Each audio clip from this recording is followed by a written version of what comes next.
Hello, kamusta po sila mga Kamilings TV fan? This is Miling po, you're tuning to Milings TV. Tayo po ay busy today at ang weather po natin ay naulan. So, yan po ang ating gagawin sa ating likod. So, tingnan po natin. So, tayo po ay may ground beef. Meron po tayong repolyo, carrots, tomato, onion, garlic. At gagamit po tayo ng kikuman.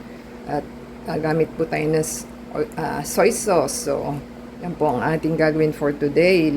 At gagayatin na po natin. Let's vote in.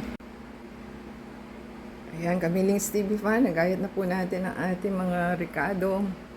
At tayo po yung mag-umpisa na ng pagluluto. Let's vote in. Ayan, Kamilings TV fan. Tayo po magpa-power plug na ng ating induction cooker para mag-start na po tayo. While waiting sa ating water. So, ating pong lagyan ng oil. Tayo po magigisa na.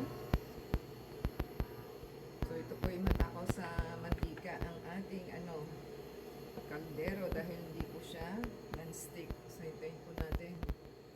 So, ating pong i-check at mainit naman na po. Tayo po mag-start na ng ating cooking. So, kayo po ba onion ang inuuna? Sa akin po kailangan onion dahil hindi po non-stick ito. Madali siyang maluto. So,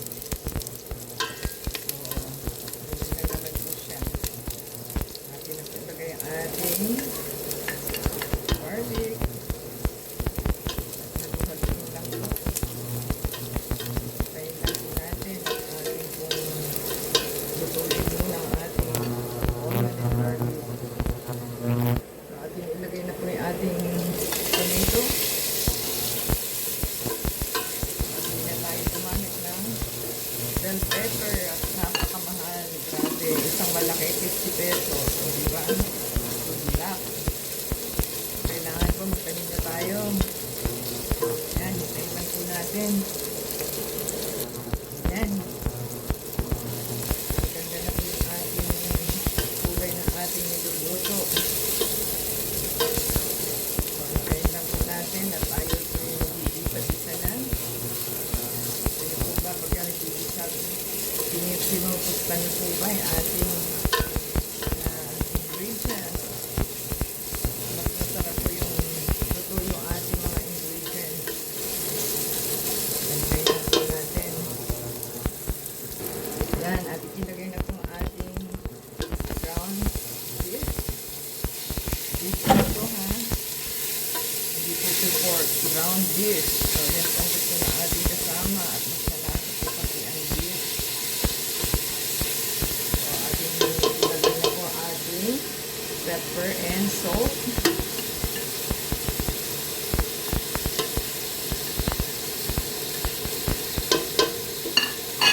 Haluin lang po. At okay na po ang ating hot water. Lalagyan po natin siya ng soy sauce. Yan, kain lang po natin na 1.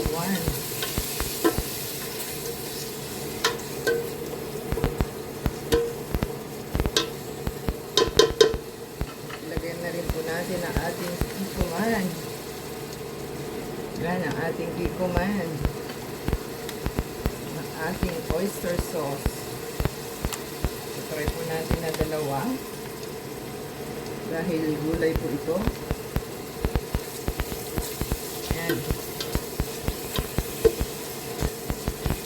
Ating pinalagyan na ng tubig ito. Kain lang po natin. Tayo po yung maglalagay na ng ating hot water. Ating lutuin ang ating beef. Ayan.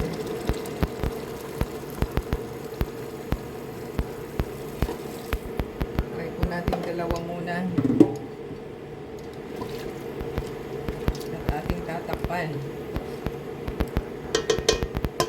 Mag-timer po tayo. Ayan, 30 minutes. Try po natin. Ayan, Kamilings TV fan. Maka 11 minutes na po. At ano na po ang nangyayari sa ating niluluto. So, lalagyan pa po natin siya ng another water, another cup, kasi ano na siya, paubos na po ang ating water. So, ilang po lagyan natin ng another one. Ang takpan, hintayin lang po natin. Yan, Kamiling Stevie Fan, ating i-check ang ating niluluto. Baka wala na naman tubig. So, pwede na po natin ilagay yung ating 11 minutes na lang po ang ating carrots. So, ilagay na lang natin ang ating gulay. Ayan. At tayo po'y patapos na. Hintayin lang po natin maluto kasi 10 minutes na lang po at tayo po ay patapos na. So, haluin lang po natin para sumarap na ang ating pagkain. Yan. Ating pong tatakpan pagkatapos. Ayan lang po natin mabasa ang ating gulay. So, 10 minutes lang ang ating timer. So, hintayin lang po natin. So, i-check po natin mga Kamiling Stevie Fan para ma-even na po ang luto ng ating gulay. Ayan. Kunti na lang po at hindi natin matatapos ang ating timer. So, ayan.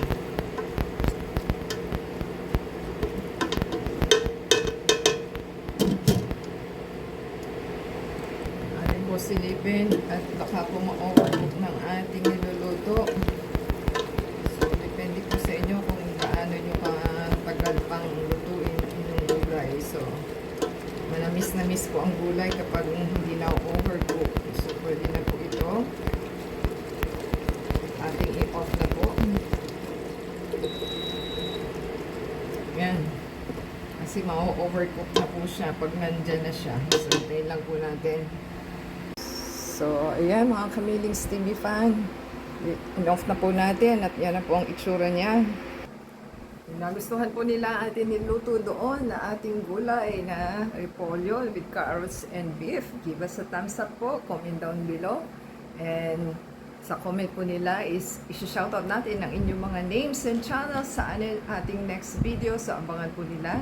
Pakisupport po to play ang ads and video and add us sa Facebook, Twitter, TikTok, and Instagram. Till next time, God bless. Kamiling Stevie Fan.